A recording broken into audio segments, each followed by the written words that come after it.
Hi all. I thought I'd create a video because I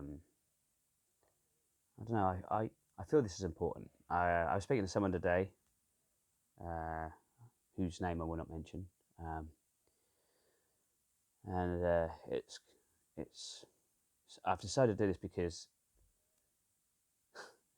this issue is way more common than anybody really admits or is acknowledged. Really, I think it's now starting socially on social media and things.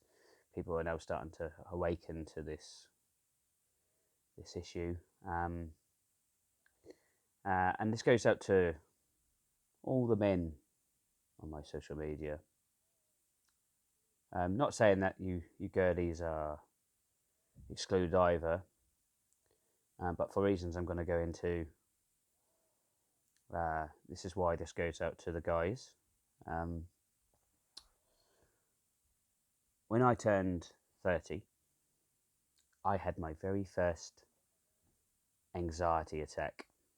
Um, I felt my it felt like my heart dropped into my stomach, and I felt like I fell through the floor. Um, it took two guys to carry me to the taxi and go home. Um, I had that day, didn't know what it was. I thought I was having a heart attack or a pulmonary episode. Um, but I felt a bit better when I got home. And then that evening, my world fell apart in my own mind, and I ended up in hospital having tests, X-rays on my chest. Uh, they basically testing for everything. Turned out I just had my very first panic attack, proper panic attack. Um,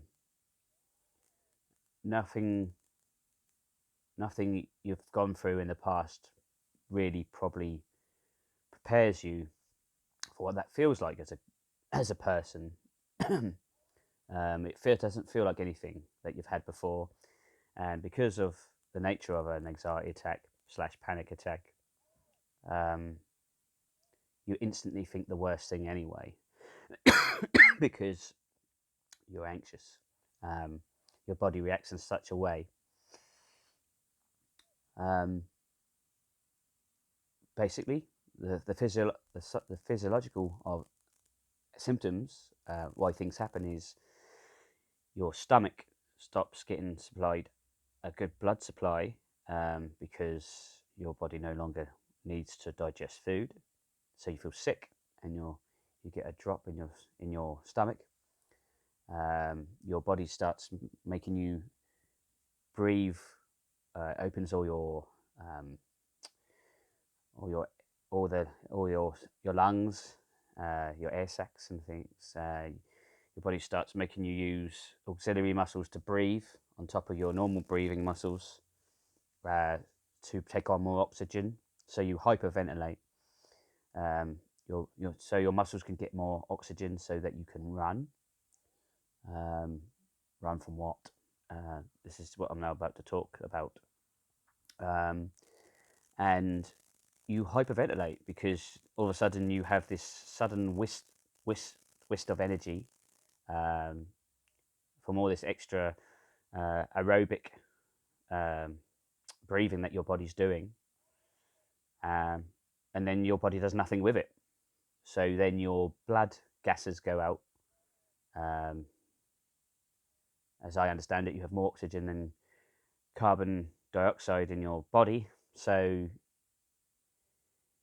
you basically hyperventilate, which doesn't help the situation, actually multiplies the effect of your anxiousness, because now not only are you having what you think is a pulmonary episode, um, you start getting pins and needles in your fingers and toes.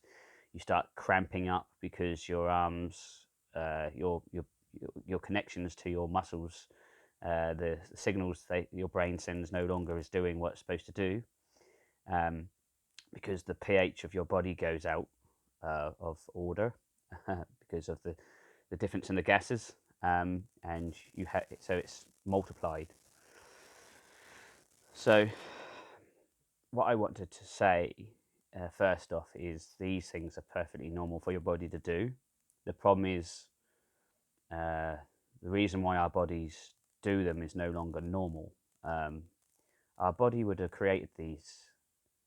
Uh, the body would have gone into this mode, and originally, when we were cave dwellers or nomadic, or whichever version of our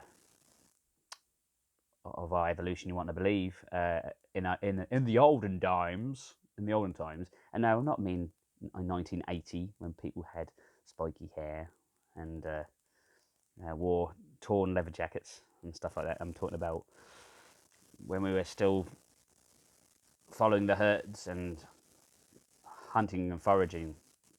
We would have every now and then we would have had a situation we had to deal with, whether it be a predator, because although we are by today's standards the apex predator, I suppose we have no natural predators per se. Um, there still were some bigger animals than us back in the day, and they might have jumped out of a hedge and tried to take a swipe at us, or swipe at one of our younglings out in the forests and the wilderness where we would have lived. And this sudden whist of energy would have been advantageous to run or to fight.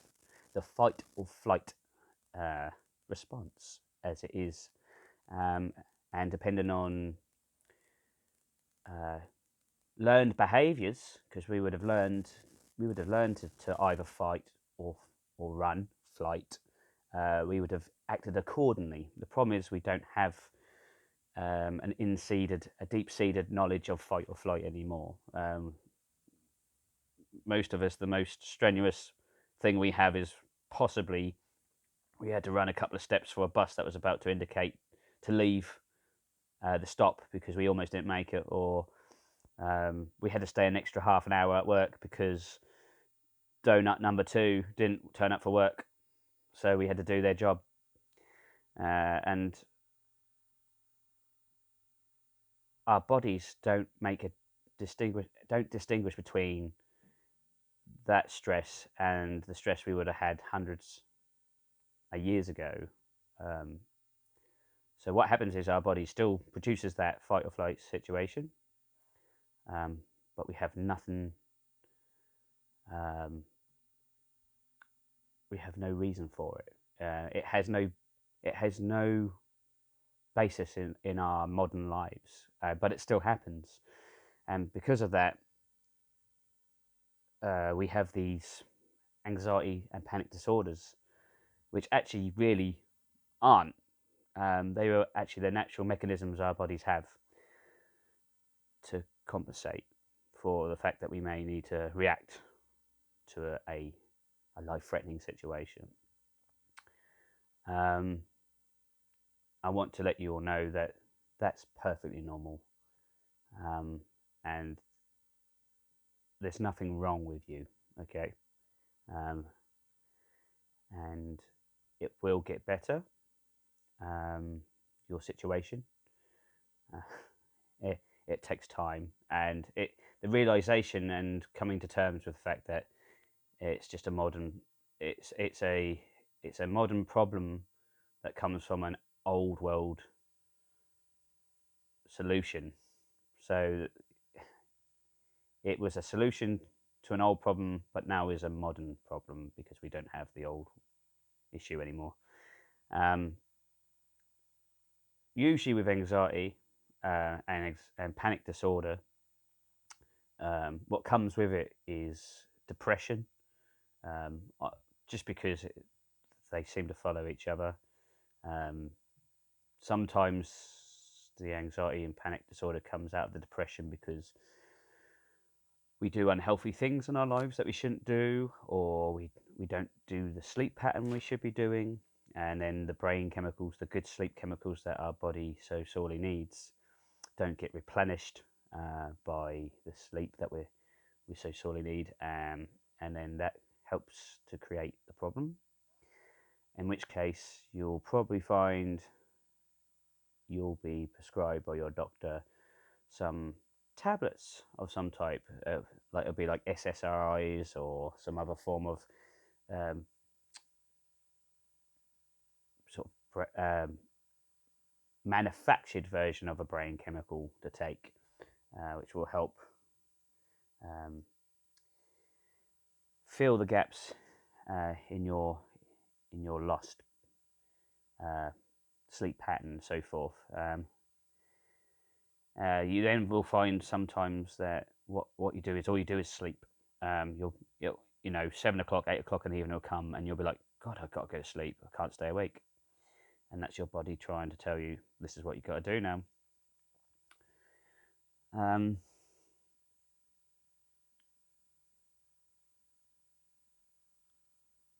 When I turned 30, like I said, I had this anxiety panic attack, and I think the reason why I had one initially was because suddenly I felt very mortal, like I wasn't in my 20s anymore, and my first realization that I probably won't be on this planet for the rest forever. You're like, well, of course I'm not. But the initial sort of penny dropping, the admitting my own mortality, that was a catalyst. I had other issues going on at home, and I had historical problems, which I should have dealt with well before. But us guys aren't good at it. We're not good at asking for help, and this is part of the problem. So yeah, so you may, if you're a guy and you're watching this and you're now having an anxiety issue, you may find that something in your life of recent has made you acknowledge your own mortality. Um,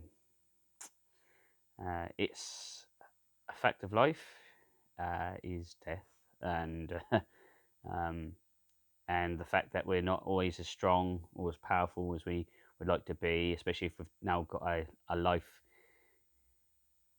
debilitating illness or an injury, or we have to have adjusted our lives in such a way that we can't do the things we used to anymore.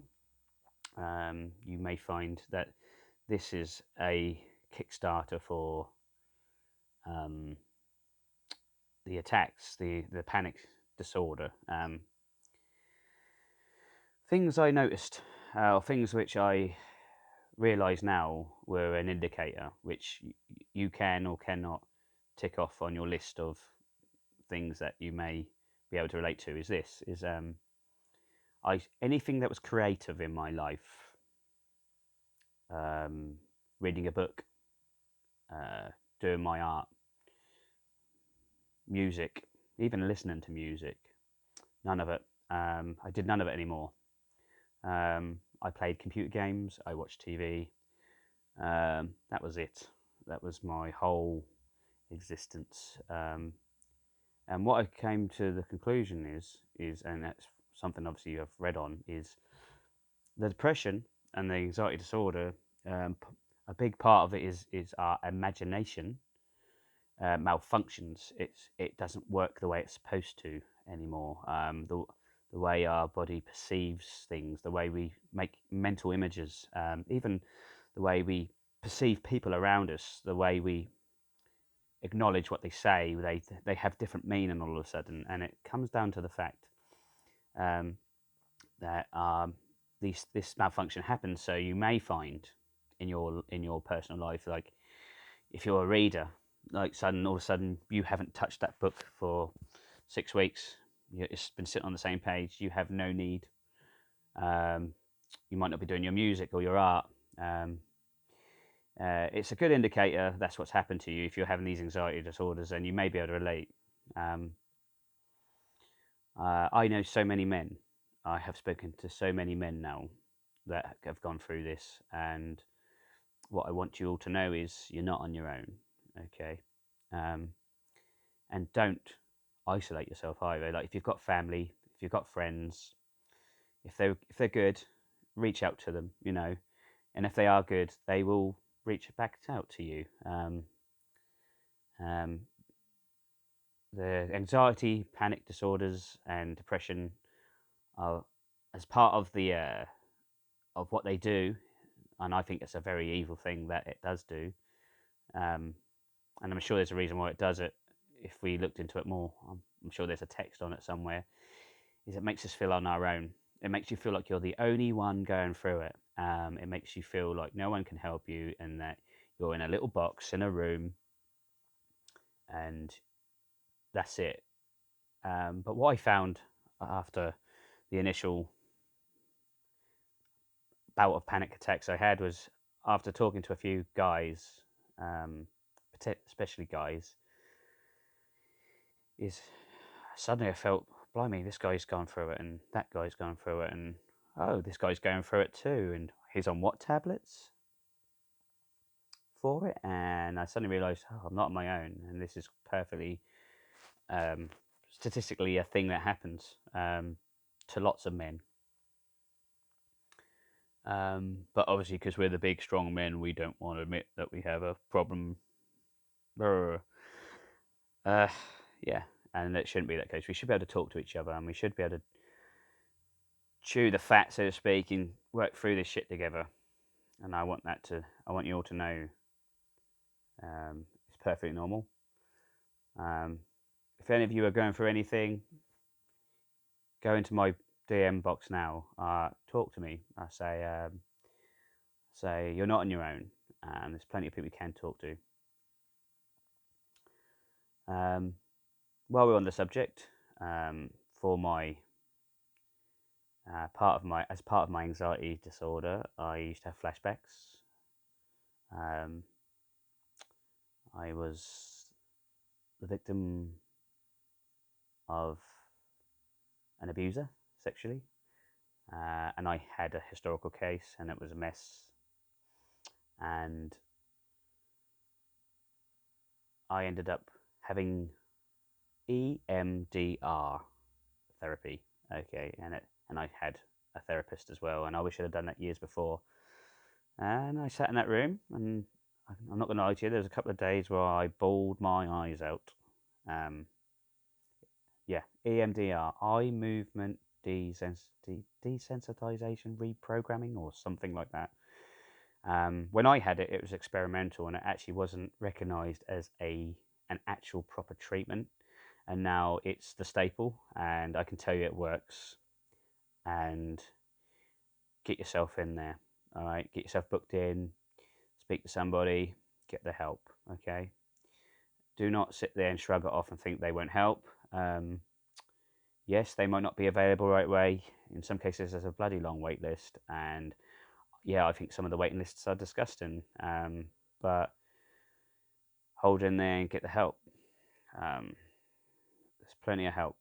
Um, as far as tablets are concerned, if you are prescribed tablets by your doctor, don't try to be a hero. Take them, okay?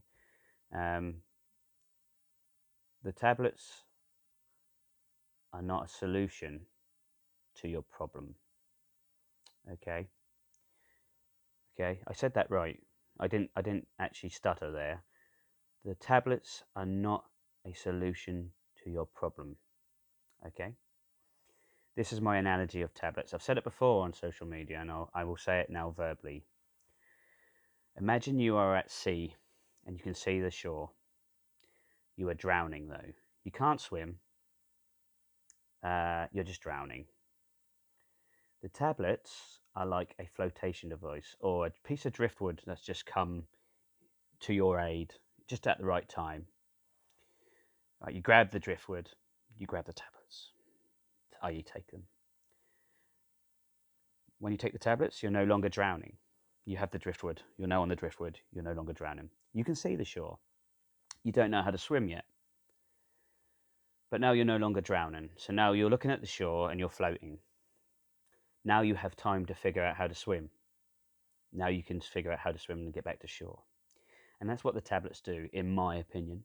They are not going to solve your problem. In fact, I think people stay on them for too long, and I think they use them as a crutch, and actually they don't help themselves. the key is to take the tablets so you're no longer drowning, so you can figure out how to get back to shore. So, i.e., you can figure out how to solve your problem. So all they do is give you a little bit of an interim, bit of respite to help you with that. So don't be a fucking hero.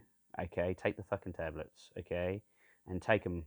Okay, and look after yourself. Okay, eat your dinners, have your drink, get your sleep. Okay, and involve your family. Don't be a hero. Okay, I say talk to people. Okay, plenty of people out there. Okay, if you ain't got a friend, if you feel you ain't got a friend who will listen, okay, go into my inbox. I will listen to you. Okay, I've been there. Okay, I've got time for anybody who's got time for themselves. Okay, simple as that. I don't think I've got any much more to say on the subject. It's just I had a conversation with someone today, and I felt this was important. Um, I'm 42 now, and I was 30 when it happened. Um, I still have days when I wake up and I say I've got what I call swallowed stones, like I've got cold stones in myself. I still have days where I wake up and I feel like that. And you guys who are going through this, you may have that for the rest of your lives. I don't know if I'm going to have this for the rest of my life. I don't know. Most of the time, I figure out it's because I had an anxious dream, an anxiety dream, and I woke up, don't remember the dream, but I'm still having the physical effects. And that's the same as the fight or flight. I'm not running from a tiger, but my my my mind and my body doesn't know that the fact that I just did a 72-hour week for a shitty company that doesn't deserve my time um, is not a tiger. It doesn't know that, and it still has it anyway. Um, so yeah, but it does get better. Uh, it does get better, and if you are willing to help yourself, the symptoms will pretty much almost completely go away. Um, they never fully leave you, I don't think. I can tell you now, I had an anxiety attack at my place of work 3 weeks ago. It wasn't big. It wasn't big because I know how to manage them now, and I can verbalize, and so I can work through what it is that my body is doing, and I know it's not because of anything. And mind over matter, I take that on board, and I make that happen. For me, I take the anxiety attack and I make it go away through knowing what's going on. Uh, and you guys may find you might be lucky enough to never have one again, or you might find, like you're like me, like it's always going to be a reminder in the background that we have this thing that we have to maintain to a degree. But again, it's all about problem solving and getting the help and figuring out how to help yourself as well. So yeah, that's what I wanted to say really. You're not on your own. Get the help, take the medication, love yourself, okay? Um, and if you want to speak about it anymore, or even if you're just nosy, want to know what I went through, and just want to go, oh, what happened with Lee there? I want to know more about it. Message me. I'm quite open about it. Anyway, enough of that. It's my bedtime because, like we say, sleep is important. Night all.